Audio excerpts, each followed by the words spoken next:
Welcome everyone to a new video. My name is Leah and I live with my partner Maarten and our baby Puck on our land here in Portugal.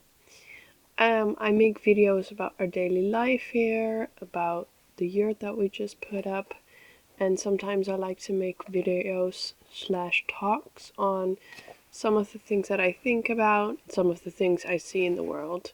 So today is one of those videos. I'm gonna take you along on a walk here in the area, so if you have something to watch, and in the meantime I want to talk about what is the point of simple living for us.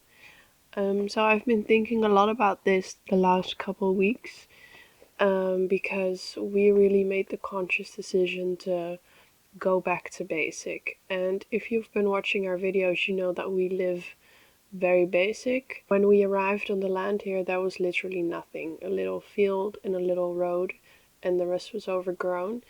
But we kind of knew and hoped that the land would have good bones, so to say, so that there would be enough water, and then we can turn the land into something beautiful.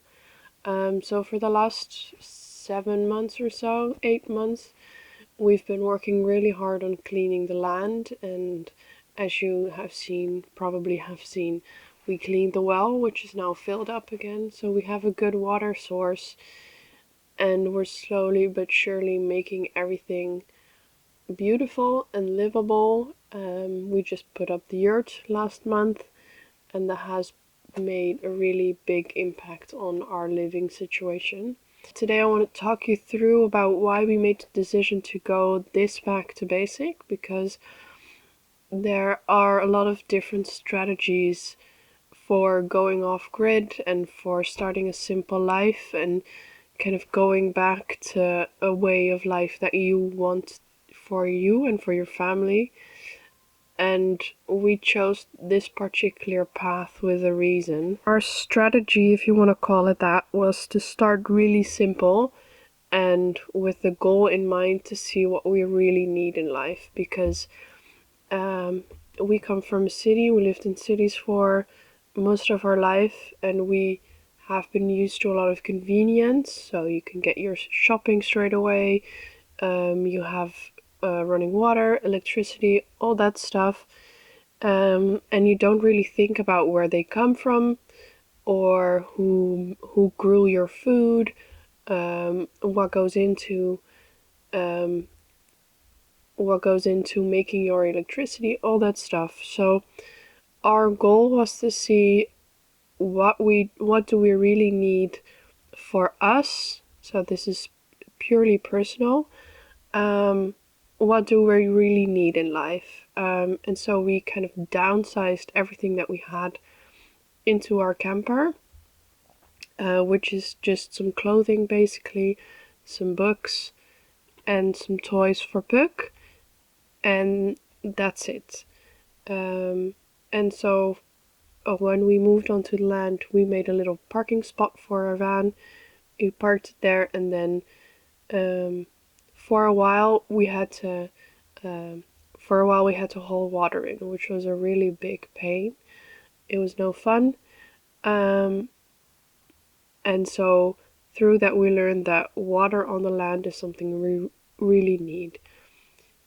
Little side note, we did know that water is essential to growing food, so when we were looking for land, we did specifically look for places that had a good well. So before we bought this place, we did see the well after some climbing through bushes, and we saw that it was a really big one, that it was groundwater fed, and we kind of knew from the cadastro that there was another well on top, which we have seen, but that's another job to clean that as well. But the basics are here. But for a while we couldn't use the water from the well, because it was not drinkable, and we had to clean it first. So what we did is we cleaned it, and then we had to wait till December, which was quite a few months, for the well to fill back up. And that was such a relief that it did work. And now we know well, we have to see through summer, but now we know that we at least have some water for the summer, which can be really long and dry. So that's essential for the garden. What we now also have is a Berkey system, which is a water filtering system to make it drinkable. The water here is clean from the well, um, but it's always a good idea to filter your drinking water anyway, or to have it tested on the regular just to make sure that it's still drinkable. So we bought a Berkey water system, and now we don't and now we no longer have to haul in water, which has been absolutely amazing. And so what we learned from that is that water is essential to have at least a little bit of a comfortable life, just so that you don't have to go out to somewhere else to pay for to get water, or to pay to have a system put in place to have city water. So that's a little example of how we kind of started at the basic, and now we know that we have this system in place, and that really bumps up the comfort in our life. In addition to that, over the last half year or so, we learned that the camper was too small for us as a space to live, especially with a toddler that just needs room to move around and play, and now she can have some blocks. So we learned that it was too small, and what's also essential, even though winter is not very long, that you need heating in some way. So the heater in our van is broken, and we didn't even want to start fixing it because it was from 87. It's as old as this van, and it just feels unsafe to do anything with it. So for a while we didn't have heating, which meant for some chilly nights, and you can survive them with enough blankets. That was fine, but just to have some comfort in the evening, it's really nice to now be able to light a fire, to put on the wood burner, and to just sit on the couch without a blanket. So in this last month we moved into the yurt. I'm sure for some people it's a way too small of a space, but for us it has been really amazing. We now have a sitting area that is separate from the bed. We have a couch, we have a kitchen, uh, we can sit at the table inside. All these things that we didn't have for quite a few months, we now have again, and it's just been really nice. And for now, to be honest, I don't think for the next couple years we will need much more space. So one thing that we do want to realize in the next couple months is an outdoor kitchen, just because summer gets so hot that you don't really want to cook inside. And so we're going to build an outdoor kitchen for the summer. But outside, but aside from that, I don't think that we would need much more. Living like this in a smaller space just means that you have to adjust to living with other people. Even though we're just a small family, we have to be quiet in the evening, and we have to consider the people around us, which is something that most people actually do in the world. But for a lot of like middle class Western people, it's a goal to have separate rooms for everything. So every child needs their own bedroom.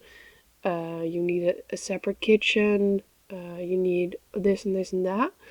And I think, sure, that's fine, but we've kind of lost this way of living of just considering other people, which in turn I think is just a sign of how individualized society is, and being so individual is just not something that we are striving for. We're a family, we live together, and for us it just feels normal to consider the needs of others when we're moving around in the world. And so living in a small space is once again part of our strategy to start simple, live in a small space, and then see and kind of feel if we need more space. Do maybe in 5 years we do feel like it's good for the kids to have a separate room, maybe just a kids' room where they can have their toys and play.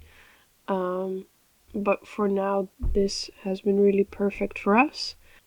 And that kind of brings me to something that I do think about a lot, is that the modern lifestyle is really unsustainable. And I think we all know, and we've heard these numbers, that for if everyone wanted to live the way that middle class people in the city live, we would need a couple more Earths. And I'm sure you also know that we only have one. So it's really, in that way, it's really unsustainable, meaning that the Earth literally can't sustain this way of living. And we have to take a step back. Like, there's no other choice. We need a radical change. One of the goals of this channel for me is to show you that there's another way. We are just experimenting and kind of feeling out what works and what is good. We don't necessarily want to go back to how it used to be 100 years ago, but there were some really good things that people were doing that we stopped doing. And I think with the technology that we have right now, I'm not even thinking about technology that might be in 20 years that's going to save the Earth. I'm just thinking about some of the technology that we have right now combined with a simpler way of life. So living simply with just a few solar panels, that's an example, or living simply with a modern water filtering system like we have. I think that could be a way for people to live comfortably and not go back to 100 years ago, but also create a way of living that is actually sustainable for us and for the Earth. And I want to show you that, and I want to show you the nitty-gritty of what it means to start this way of life. If you're on a budget, if you don't have much money to get the big solar system straight away, or get someone to clean your well, just we do it ourselves, as you have seen. And then you might say, okay, but not everyone can do it the way you do, and I agree with that. I'm sure lots of people want to live in cities or in villages, and they should do that. And cities could be better and more sustainable. And there could be systems put in place that make it not so taxing on the Earth to live in a city. But I also think that more people want to live the way that we do, in smaller communities, in nature, but they don't really see what kind of steps they can take to realize that dream. And I think from what I've seen, a lot of people are very unhappy with the way they're living. They just don't know the way out. And so I want to show you what could be a way out. Thank you for listening to my talk. Sorry if it was a little bit monotone, but I'm still struggling with the flu that I had last week, and my voice is not super great. My question to you is, what do you think? What are you trying to do to get to the way of life that you see for you and your family? How are you trying to be the change in the world that you want to see? Let me know in the comments. Do you think that I'm just a crazy prepper, or do you see some value in going back to this way of life? So that's a few questions. Answer which one you want to answer in the comments down below. I want to thank you again for listening to my little talk. I really enjoy doing them. I've got some more fun content for you coming for you next week, and I hope to see you then. Bye.